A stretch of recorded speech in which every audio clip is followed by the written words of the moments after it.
السلام علیکم ورحمۃ اللہ وبرکاتہ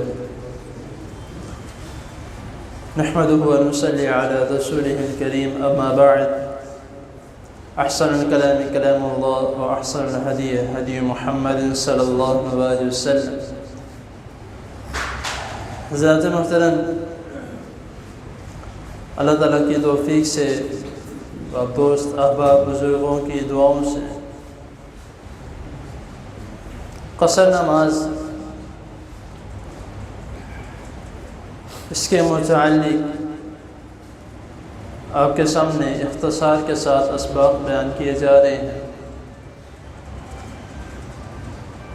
کل ایک محترم نے ایک سوال کیا تھا جس کے متعلق شاید میرے ذہن میں بھی نہیں تھا کہ اس کے متعلق تھوڑا بتایا جائے۔ وہ سوال یہ تھا کہ انہوں نے میرے سے پوچھا کہ میرا بیٹا جو ہے وہ لاہور میں رہتا ہے اور میری رہائش گوجرانوالہ میں ہے، تو میں جب اس کے گھر جاتا ہوں تو میں قصر نماز پڑھوں گا یا پوری پڑھوں گا؟ کئی لوگوں کو یہ مغالطہ رہتا ہے کہ اگر ان کا کسی اور شہر میں بھی گھر ہے، یعنی کہ ان کا اپنا ذاتی، تو وہ اس جگہ پر جا کر پوری پڑھیں گے۔ کئی علماء بھی یہی کہتے ہیں کہ وہاں جا کے پوری پڑھنی۔ اس کا جو صحیح بات ہے یا صحیح حدیث ہے اور اس کی سب سے بڑی دلیل یہ ہے کہ نبی کریم صلی اللہ علیہ وسلم کا جو آبائی گھر ہے جہاں پہ آپ پیدا ہوئے مکہ مکرمہ میں، تو نبی کریم صلی اللہ علیہ وسلم پھر اس کے بعد ہجرت کر کے مدینہ چلے گئے۔ اب جب بھی مدینہ سے جب آپ مکہ کی طرف آتے تو آپ وہاں آ کے قصر نماز پڑھا کرتے۔ یہاں پر سارے مسائل جو ہیں یا کسی بھی قسم کا جو مسئلہ بنتا ہے وہ ختم ہو جاتا ہے۔ آبائی گھر کون سا ہے؟ مکہ مکرمہ میں، لیکن نبی کریم صلی اللہ علیہ وسلم ہجرت کرنے کے بعد آپ کا جو ذاتی گھر وہ کہاں پہ رہا؟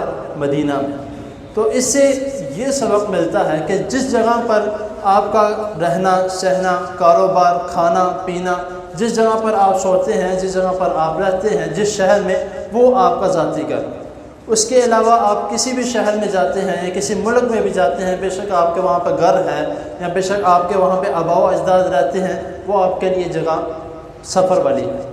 تو اگر آپ پھر اس پہ یہی شرط لاگو ہوتی ہے کہ اگر آپ ادھر 4 دن 3 راتوں سے زیادہ رہتے ہیں تو وہاں پر آپ قصر نماز پڑھیں گے، پوری نماز پڑھیں گے، لیکن اگر آپ 4 دن 3 راتوں سے کم رہتے ہیں وہاں پہ آپ قصر نماز پڑھیں۔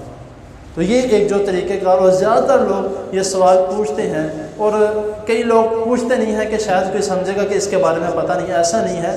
میں یہ اکثر یہ بات کہتا ہوں کہ ہم باقی ادھر ادھر کی باتیں پوچھنے میں ہم دیر نہیں کرتے اور نہ ہم کسی قسم کی کوئی اس کو کہتے ہیں کہ شرم لیتے ہیں کہ یار، لیکن جب دین کی بات آتی ہے تو ہم چپ رہ جاتے ہیں کہ کوئی کیا کہے گا کہ اس کو اس کے بارے میں نہیں پتہ۔